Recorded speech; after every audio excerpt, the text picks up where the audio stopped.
as an intermediate level guitar player, you probably already know how to play your basic open string chords, C, A, G, E, and D. Hopefully you know all 5 of those. Those 5 chords are the basis for all chords on the guitar. A long time ago I did a book for the Hal Leonard Publishing Company that was called Picture Chord Encyclopedia, and it's got 2,640 photographs of my left hand playing all kinds of wacky chords. And there's many thousands of other chord shapes on the guitar we didn't even put in that book.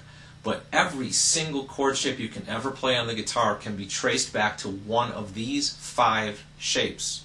So does that give you an understanding of why these 5 shapes are so important? And they're not only important just as chords, they're also important from their arpeggio standpoint when you get into lead guitar playing and advanced lead guitar playing. All right? But so let's take a look at this. We've got the C chord, the A chord, the G chord, the E chord, and the D chord. Caged. C, A, G, E, D. In the weeks ahead, we're going to go deeper into the caged system, but right now I just want you to know the caged system exists and that those are the 5 chord shapes that we're going to be dealing with. All right? Okay, exercise 2, we're still talking about the caged chords, but the second most important variation on a chord is its minor form. Okay, all those chords we played before were major chords, the C, A, G, E, D. Now you need to be aware of their minor forms. And interestingly enough, on the guitar, there's a couple of them that we just don't play minor chord shapes very commonly, so you kind of don't even really think about them. Of the 5 chords, C, A, G, E, D, there are only 3 that we commonly play a minor shape with.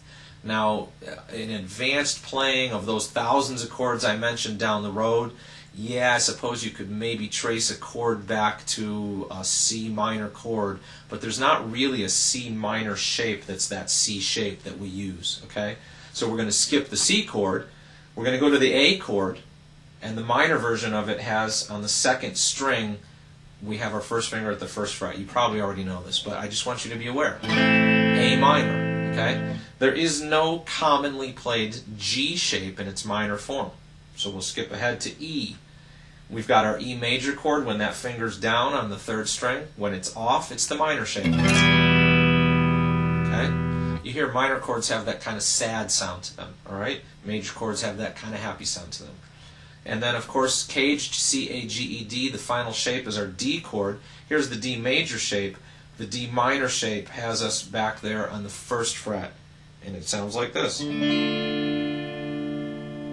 Okay? So when you understand the caged system, you need your 5 major chords, and you probably want to understand that there's these 3 minor shapes as well. And that's the basic beginning understanding of the caged system.